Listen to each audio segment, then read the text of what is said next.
बिस्मिल्लाहिर्रहमानिर्रहीम। अस्सलाम वालेकुम डियर स्टूडेंट्स, मैं हूं प्रोफेसर अज़मत अली और आप देख रहे हैं मेरा चैनल मैथ्स फॉर यू। उम्मीद करता हूं बेटा आप सब खैरियत से हैं। मैं आपको real analysis 1 chapter number 2 sequence and series में वेलकम करता हूं। प्रॉपर्टीज़ ऑफ कन्वर्जेंट सीक्वेंस के ऊपर हमारी डिस्कशन जो है वो कंटिन्यूस है। लास्ट लेक्चर में मैंने प्रॉपर्टीज़ ऑफ कन्वर्जेंट सीक्वेंस के हवाले से 4 प्रॉपर्टीज़ तक प्रूव करवा दिए है। आज के लेक्चर में हम यहाँ पर 2 प्रॉपर्टीज़ जो हैं वो प्रूफ करेंगे। तो नेक्स्ट प्रॉपर्टी नंबर 5 क्या है उसको देखते हैं। गिवन आपके पास ये है कि ए एन और बी एन 2 कन्वर्जेंट सीक्वेंस हैं। ए एन जो है वो ए को कन्वर्ज कर रहा है और बी एन जो है वो बी को कन्वर्ज कर रहा है। तो आपने ये प्रूफ करना है कि ये 2 कन्वर्जेंट सीक्वेंसेस का जो प्रोडक्ट यानी ए एन और बी एन जो प्रोडक्ट सीक्वेंस बनेगी वो कन्वर्ज करेगी इनकी प्रोडक्ट ऑफ लिमिट्स को। तो ये हमारा टारगेट है कि A N into B N product of convergent sequences converges to product of limits. यहाँ पर इस प्रॉपर्टी को प्रूफ करने के लिए आपको कन्वर्जेंट सीक्वेंस की जो डेफिनेशन है वो आपको लाजमन याद होनी चाहिए। मैं यहाँ पर थोड़ा सा रिवाइज करवा देता हूँ। एक सीक्वेंस ए एन को आप कहते हैं वो कन्वर्ज करता है लिमिट एल को अगर ए एन और एल का जो डिफरेंस है वो some positive real number epsilon से छोटा हो, जब आपका एन जो है वो एक पॉजिटिव इंटीजर एन नोट से बड़ा या बराबर हो। ए एन कन्वर्जेंट सीक्वेंस कहलाएगा, एल को कन्वर्ज करेगा अगर ए एन और एल का जो एब्सोल्यूट डिफरेंस है वो एप्सिलॉन से छोटा हो। ठीक है, और एप्सिलॉन क्या है? एक पॉजिटिव रियल नंबर एप्सिलॉन है, ये गिवन है। हमारा टारगेट ये है कि आपने प्रूव करना है कि ए एन बी एन जो है वो ए बी को कन्वर्ज करता है। इसका मतलब ये है कि हमने ये दिखाना है कि A N into B N minus A B यानी कि सीक्वेंस, इधर ये उसकी लिमिट है, इसका जो डिफरेंस है वो एप्सिलॉन से छोटा है। ठीक है, जब आपका एन जो है वो some positive real number some positive integer n naught से बड़ा हो। इधर आपका सीक्वेंस है, ये आपकी लिमिट है, इन दोनों का जो डिफरेंस है वो एप्सिलॉन से छोटा दिखाना है आपने। ये हमारा टारगेट है। तो इसकी लेफ़्ट साइड को आप कंसीडर करें। यहाँ पर जो चीज़ आपने दिखानी है A N B N minus A B, इस एप्सोल्यूट को हम सॉल्व करेंगे और हम दिखाएंगे एट द एंड कि ये एप्सिलॉन से छोटा है। तो मैं लिखने लगा हूँ कंसीडर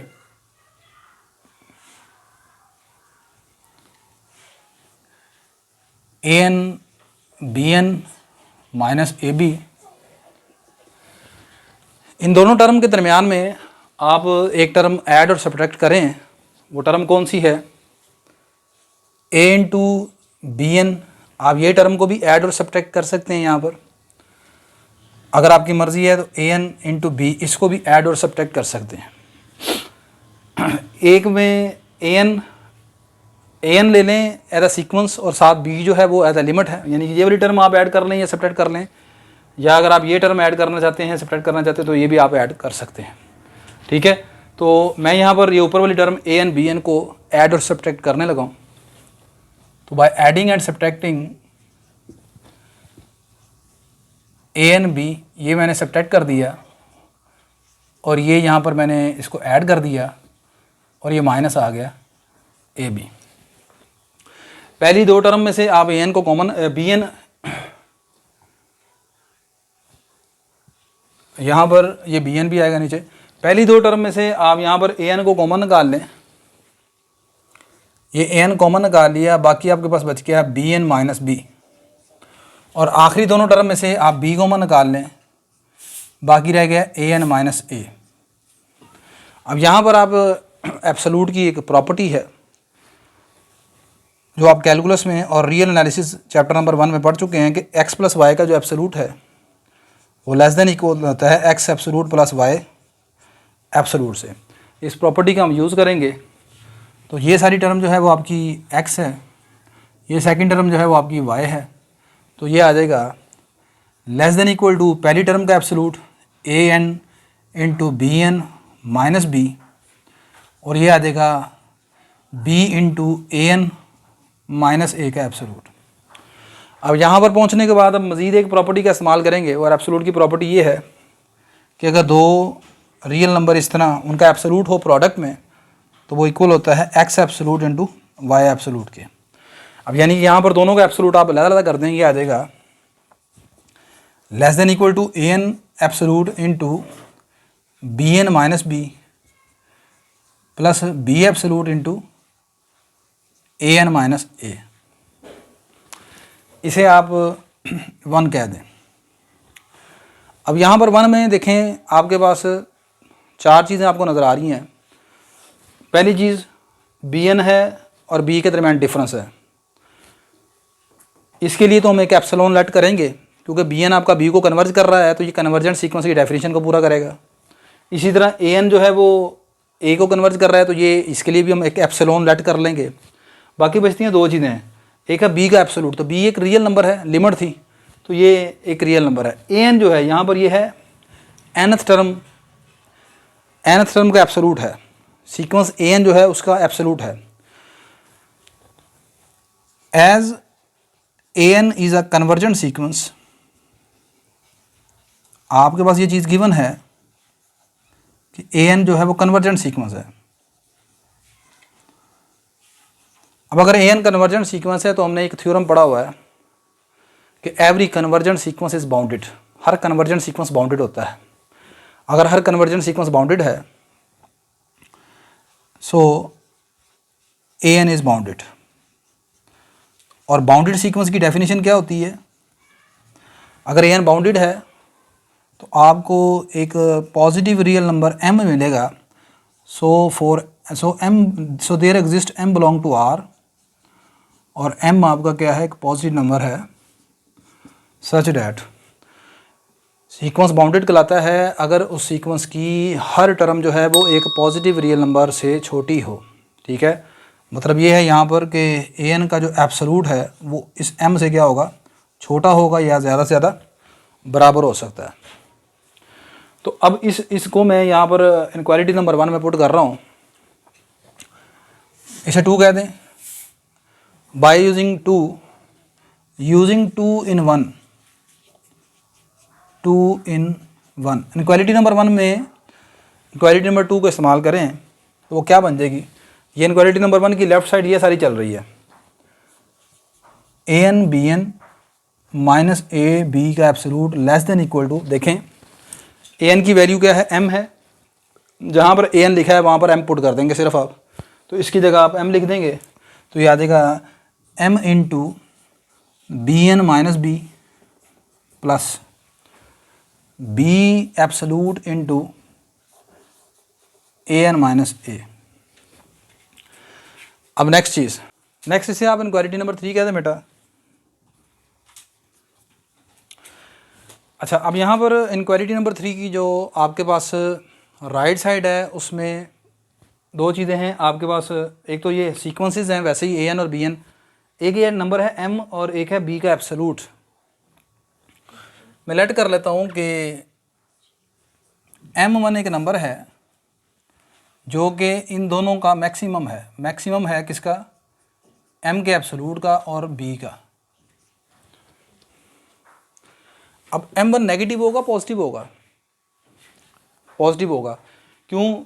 यहाँ पर सॉरी ये b के ऊपर एब्सोल्यूट है, b का एब्सोल्यूट है।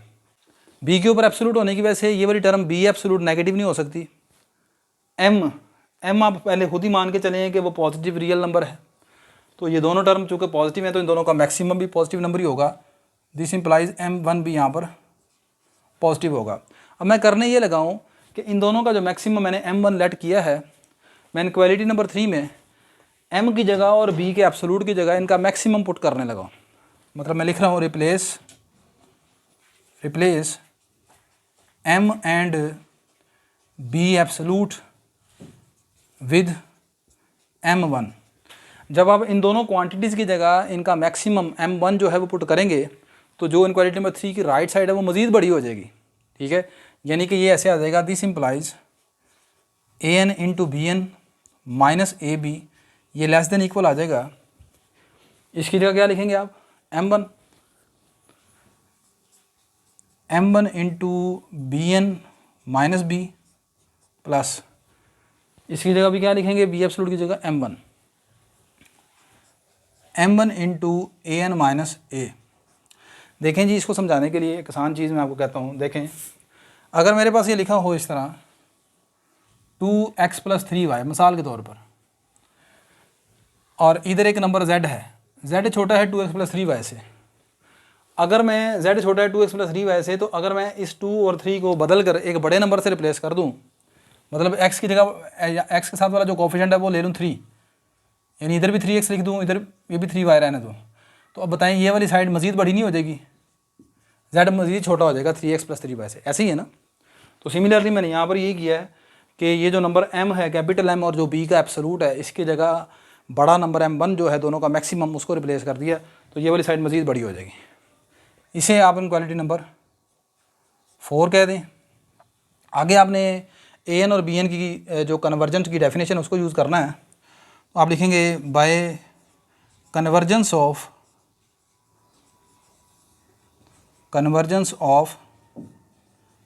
A n and b n. A n और बी एन की कन्वर्जेंस के मुताबिक क्या होगा? कन्वर्जेंस की डेफिनेशन क्या कहती है कि एक given positive real number epsilon के लिए आपको एक इंटीजर n1 मिलेगा। इसी तरह यहाँ पर बी एन की कन्वर्जेंस के मतलब की मरतबा भी आपको एक एप्सिलॉन, गिवन एप्सिलॉन के लिए एक दूसरा इंटीजर n2 मिलेगा, सच डैट। अच्छा, यहाँ पर भी ये लिख लें कि जो बाउंडेड सीक्वेंस की डेफिनेशन लिखते हैं उसमें एक और चीज़ ऐड करते हैं कि जो n है for all n belong to natural number.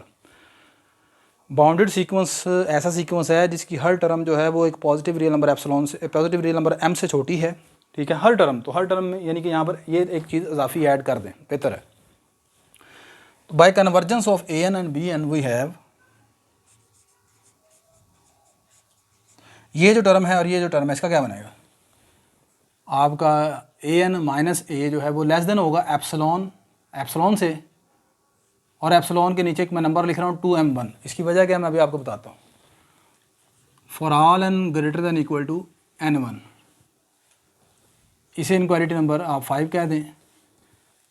And इसी तरह ही आपके पास बी एन माइनस बी, वो छोटा होगा एप्सिलॉन ओवर, वो भी 2m1 से, लेकिन इस मरतबा जो n आप लेट करेंगे वो हो जाएगा n2, इसे इनक्वालिटी नंबर 6 कह दें। दोनों सीक्वेंस कन्वर्ज कर रहे हैं तो हम दोनों के लिए एक ही एप्सिलॉन लेट कर सकते हैं, लेकिन दोनों का जो नंबर होगा नेचुरल नंबर n1 और n2 वो दोनों का डिफरेंट लेना है आपने यहाँ पर, ठीक है। तो अब ये 5 किसके लिए होल्ड करती है? n1 के लिए होल्ड करती है। 6 किसके लिए होल्ड करती है? n2 के लिए।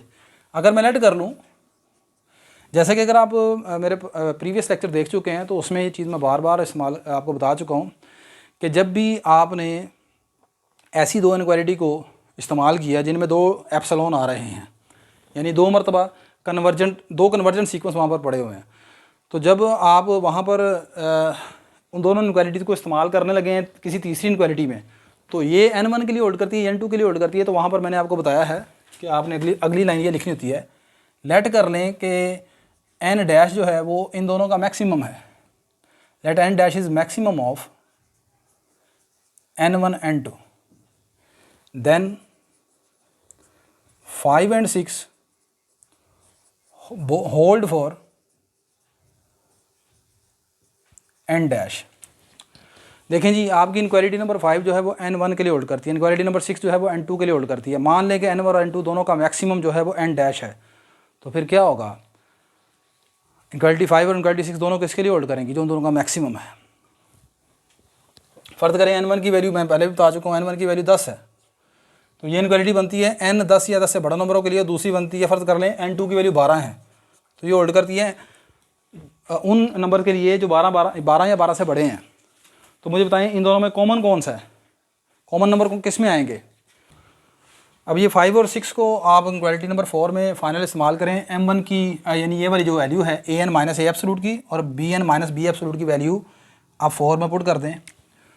4 इम्प्लाइज ये आ जाएगा आपका 4 की left side a n into B N minus A b less than equal to m1, और आगे इसकी वैल्यू क्या निकाली है आपने? इसकी ये वैल्यू है epsilon over 2 time m1 plus इसी तरह आगे m1 into epsilon over 2 time m1।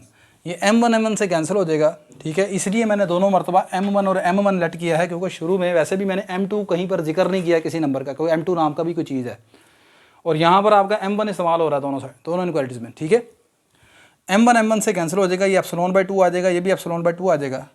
Epsilon by 2 plus epsilon by 2 क्या बन जाएगा, ये आ जाएगा एप्सिलॉन।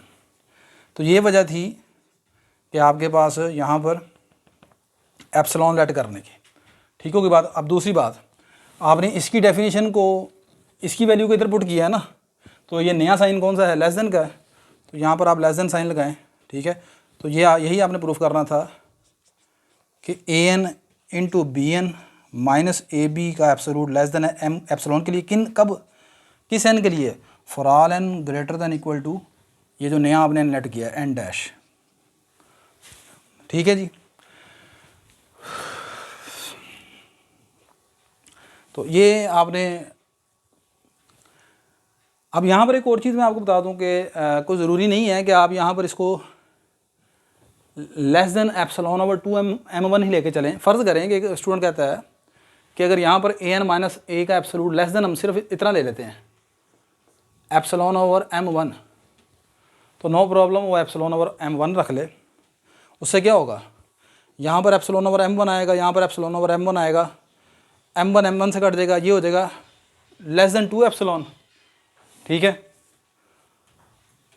लेकिन इस मरतबा क्या करेंगे, आप ऐसा लेट कर लेंगे, इस मरतबा एप्सिलॉन ना रखें, नाम ऊपर रख लें एप्सिलॉन डैश, ठीक है। तो ये एप्सिलॉन डैश हो जाएगा, और अगली चीज़ यहाँ पर इसको लेट कर लेंगे एप्सिलॉन के बराबर है, कि 2 एप्सिलॉन डैश जो है वो एप्सिलॉन के बराबर है। तो आप इस तरह भी अपना एप्सिलॉन बना सकते हैं। एप्सिलॉन सिर्फ ये है कि एक पॉजिटिव रियल नंबर है, बस वो पॉजिटिव होना चाहिए। वो 2 एप्सिलॉन भी हो सकता है, एप्सिलॉन बाई 2 भी हो सकता है, 3 एप्सिलॉन भी हो सकता है, उससे कोई फ़र्क नहीं पड़ता, ठीक है। तो ये आपने प्रॉपर्टी नंबर जो 5 थी कन्वर्जेंट सीक्वेंस की, उसको प्रूफ किया। इसी प्रॉपर्टी को इस्तेमाल करते हुए मैं यहाँ पर एक नेक्स्ट प्रॉपर्टी को प्रूफ करवाता हूँ, उसको देखिएगा। वो आसान सी करोलरी या करोलरी हम यहाँ पर प्रूफ करेंगे। नेक्स्ट बेटा, यहाँ पर जो लास्ट हमने थ्योरम प्रूफ किया है उसी को इस्तेमाल करते हुए यहाँ पर एक नेक्स्ट ये जो करोलरी समझ लें, या आप इसकी एक नई प्रॉब्लम समझ लें। प्रॉपर्टी नंबर 6 आपकी कुछ इस तरह है कि आपने प्रूफ करना है कि limit n approaches to infinity a n over b n जो है वो a ओवर b के बराबर है। यानी कि दो कन्वर्जेंट सीक्वेंसेस का पहले आपने प्रोडक्ट देखा कि उनका जो कन्वर्जेंट सीक्वेंसेस का जो प्रोडक्ट है वो प्रोडक्ट ऑफ देयर लिमिट्स को कन्वर्ज करता है। अब आपने सीखना है कि अगर ए एन और बी एन दो कन्वर्जेंट सीक्वेंस है, अगर उन दोनों को आपस में डिवाइड कर दिया जाए तो जो नई सीक्वेंस बनेगी वो आपके पास उन दोनों की लिमिट्स के क्वोशंट को कन्वर्ज करेगी। तो ये हमारा टारगेट है प्रूफ करना। मैंने लिखा as it is given that कि बी एन जो है वो बी को कन्वर्ज कर रहा है, ये चीज़ आपके पास गिवन है। So by the sequence of reciprocal of terms of B N converges to reciprocal of limits. हमने लास्ट लेक्चर में एक प्रॉपर्टी प्रूफ करके आए थे कि अगर ए एन आपका कन्वर्जेंट सीक्वेंस है तो फिर 1 ओवर ए एन जो है वो 1 ओवर ए को कन्वर्ज करता है। अगर ए एन ए को कन्वर्ज करता है तो जो नई सीक्वेंस बनेगी इसकी टर्म के रेसिप्रोकल से, यानी 1 ओवर ए एन, वो 1 ओवर ए को कन्वर्ज करेगी। तो इसका मैंने यही यहाँ रिजल्ट लिखा कि so the sequence of reciprocal of terms of B n की टर्म का जो रेसिप्रोकल करने से जो नया सीक्वेंस बनेगा वो कन्वर्ज करेगा रेसिप्रोकल ऑफ लिमिट को। तो लिहाजा 1 ओवर बी एन जो है उसकी लिमिट किसके इक्वल होगी, 1 ओवर बी के। बी एन बी को कन्वर्ज कर रहा है, ये चीज़ गिवन है, तो 1 ओवर बी एन जो है 1 ओवर बी को कन्वर्ज करेगा, और बी यहाँ पर नॉन जीरो है, ये थ्योरम में आपको गिवन है। अब अगली चीज़, as it is also given that कि ए एन ए को भी कन्वर्ज कर रहा है। सो बाय यूजिंग थ्योरम, अभी जो हमने थ्योरम प्रूफ किया, जो प्रॉपर्टी नंबर 5 हमने प्रूफ की है, वो क्या कहती है, which states that product of two convergent sequences converges to product of their limit. दो कन्वर्जेंट सीक्वेंसेस के प्रोडक्ट से जो नई सीक्वेंस बनेगी वो कन्वर्ज करती है उन दोनों की जो लिमिट्स का प्रोडक्ट है उसको। तो फिर मैंने लिख लिया इसको इस तरह, A N into 1 over B. A N किसको कन्वर्ज करता है, ए को कन्वर्ज करता है, और 1 ओवर बी एक रियल नंबर है, वो वैसे ही लिख दिया। दिस इम्प्लाइज ए एन को 1 से मल्टीप्लाई किया तो A N 1 over b N आ गया, ये आ गया ए ओवर बी। तो ये आपके पास प्रूफ करना था आपने कि ए एन ओवर बी एन जो है वो ए ओवर बी को कन्वर्ज करता है। अब अगर ये मिसाल के तौर पर प्रूफ आपका पेपर में ये वाली प्रॉपर्टी प्रूफ करने के लिए देता है, तो अगर आप सिर्फ इतना करेंगे तो अगर ये आपका लॉन्ग क्वेश्चन में आता है तो लॉन्ग क्वेश्चन में तो शायद आपको ये पूरा नंबर ना दे, इसको प्रूफ करने के लिए आपने ये जो थ्योरम का स्टेटमेंट दिया ना कि ये product of two convergent sequence, यानी जो अभी हमने पहले प्रूफ की है ही प्रॉपर्टी, उस प्रॉपर्टी को पहले आप प्रूफ करेंगे। मतलब पहले आप ये प्रूफ करेंगे कि firstly we shall show that कि ए एन बी एन जो है वो ए बी को कन्वर्ज करता है। ये वाला थ्योरम प्रूफ करने के बाद फिर आप ये बीच में चीज़ें लिख सकते हैं, अगर ये ज़्यादा लॉन्ग आता है। और अगर ये 2 नंबर का शॉर्ट क्वेश्चन है तो फिर इतना कर देंगे तो फिर काफ़ी है ये। ठीक है, उम्मीद करता हूँ कि आज का लेक्चर आपको अच्छी तरह समझ आ गया होगा। इंशाल्लाह नेक्स्ट लेक्चर में हम बहुत ही important theorem that is the sandwich theorem या स्क्वीज़ थ्योरम जो है उसको प्रूफ करेंगे। मेरी ये वीडियो अगर आपके लिए हेल्पफुल है तो मेरी इस वीडियो को आप लाइक करें, शेयर करें, मेरे चैनल को सब्सक्राइब करें। इंशाल्लाह नेक्स्ट लेक्चर में आपसे दोबारा मुलाकात होती है। अल्लाह हाफ़िज़।